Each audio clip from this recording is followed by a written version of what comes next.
মানে কেটে কেটে দিয়ে এটা যদি আপনি করেন তাহলে আপনি বিপদে পড়বেন। টাকা ছাড়া মেলে না যশোর টিসিসি সেন্টারের টাকামূল সনদ। চ্যানেলের মাধ্যমে মোটা অঙ্কের টাকা দিলেই সহজে মেলে টাকামূল নামের সেই সোনার হরিণ। না হলে মাসের পর মাস শুধু পরীক্ষা দিতে হয়, মেলে না কৃতকার্যের ফল। সনদ না পাওয়ার ফলে মাসের পর মাস সৌদিগামীদের অপেক্ষায় থাকতে হয়। রেজাল্ট 1 ঘন্টা পরে পাবো।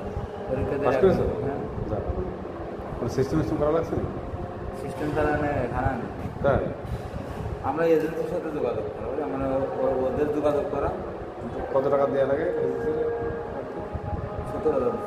17,000 মানে এজেন্সি এদের সাথে সব কিছু মানে যে টিটিসি ওই টিটিসির সাথে যোগাযোগ করেছে এজেন্সিরা যোগাযোগ। এজেন্সিরা। আপনার কি নাম? ইমন। ইমন? মন্ডল কোথায় ভাই? মনিরামপুরে। মানে কোনে যায়? নেলপুর। আমি আবেদন করছি 8 বছর। আর এজেন্সির মানে নিজে করছো না? রেজাল্ট পাইছো? রেজাল্ট আইনি মানে এর রেজাল্ট আসছে তোমার আসছে না?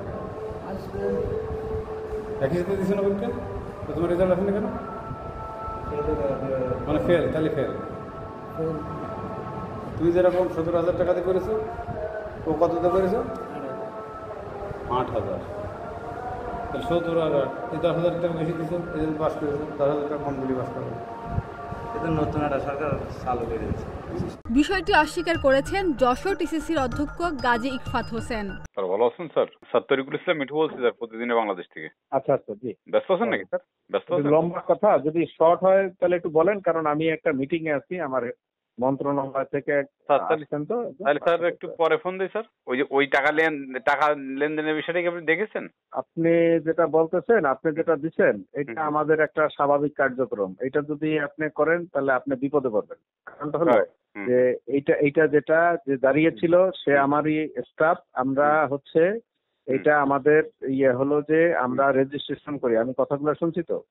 আমাদের প্রতিদিনই এরকম ক্যাশ ট্রানজাকশন আছে, এবং এটা হলো যে এনএসডি এর আন্ডারে তখন রেজিস্ট্রেশন চলছিল। এই টাকাগুলো আমাদেরকে অনলাইনের মধ্যে পেমেন্ট করে। সেই টাকা আপনি এগুলো কি করছেন? আপনি না না, আর যার যে ভিডিওটা আপনি দিচ্ছেন, এটা মানে উনি হচ্ছে আমার সবচাইতে মানে একজন অনেস্ট ব্যক্তি। আপনি কেন করছেন এটা আমি জানি না। আপনার মতো অনেস্ট আমার দ্বিতীয় কোনো। আপনি যে ছবিটা আমাকে দিচ্ছেন, আপনার যদি অনেস্ট থাকে আরো অনেক কিছু আছে যেগুলো সব অনুসন্ধানের বিষয় আছে। না না, এইটা করলে কিন্তু শুনুন, আমি বলি আপনারা এই করেন, লেখেন, ঠিক আছে, কিন্তু ঘটনা হলো কি, যেটা সত্যতা না হলে সেটা লেখেন না, আপনি কিন্তু বিপদে পড়বেন। আমার বিপদ নিয়ে আপনার ভাবতে হবে না। শোনেন, আমার বিপদ নিয়ে আপনার ভাবতে হবে না। আমরা বহুত বিপদ মনে করেন যে ওভারকাম করে আসছি, বুঝছেন? শোনেন ভাই, আমি বলি, আমি আপনাকে যতটুকু চিনি, আপনি একজন ভদ্র মানুষ, বুঝছেন, কিন্তু আপনি যে জায়গাটায় আপনি দিচ্ছেন এটা একেবারে নিতান্তই মানে এটা একটা অফিসের মধ্যে টাকা গুনতেই পারে। কি করছেন একদম আনক্লিয়ার একটা জিনিস, মানে এইটা এর বাইরে কিছু। শুনেন, আমি ভাবছিলাম যে এর বাইরে মনে হয় কোনো কিছু আছে। যদি আপনি যে বিষয়টা আমাকে দেখেছেন এটা নিয়ে মানে একেবারে এটা খুবই মানে বাজে একটা অবস্থা হবে। যদি অন্য কোনো তথ্য থাকে, অন্য থাকে সেটা বলেন। তথ্য তো অবশ্যই আছে, তথ্য না হলে তার নিউজ হবে না। ওই যে কম্পিউটারে যে 15 মার্কের প্রশ্ন হয়, ওর ভিতরে মানে সর্বনিম্ন 5টা প্রশ্ন রাইট হতে হয়, তাই তো? এরকম কোনো কিছু এটা আসলে বলাটা মুশকিল, এটা বলাটা মুশকিল। আমি আরো জায়গায় ফোন দিছিলাম তো, আমি এই তথ্যটা পাইছি। এখন আপনার কাছে মিনিমাম 5টা লাগে, আবার ওই পাশেও লাগে। জি স্যার, তাহলে এখানে আছে মানে 30 মার্ক, আর আছে আপনার এই যে প্র্যাকটিক্যাল আর ভাই কত মার্ক স্যার মোট? মার্কের কথা তো উল্লেখ নাই। না উল্লেখ নাই। তারপর না, আমি যেটা বুঝতে চাইছি আপনার যে 15টা প্রশ্ন থাকে, 15 দুগুণে 30 মার্ক, তাই তো? যদি ওখানে উল্লেখ থাকে তো আপনার ভাই শুনেন, এরকম কোনো মার্ক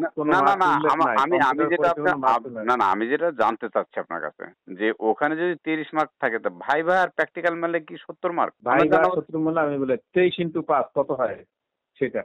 23x5 মানে এই ভাইবার প্র্যাকটিক্যাল 23x5। এইখানে আবার শুনেন, অনেক প্যাকপোস আছে। আপনি এক সময় আইসেন, আমি বুঝাইতে পারি। কোনোটা 10%, 60%, কোনোটা 40% নেওয়া হয়, কোনোটা 30% নেওয়া হয়। ওই 15টা মিলে কি 23টা নাকি? না ওই 15টা বাদে? 15টা বাদে। তো ঠিক আছে, 15টা বাদে।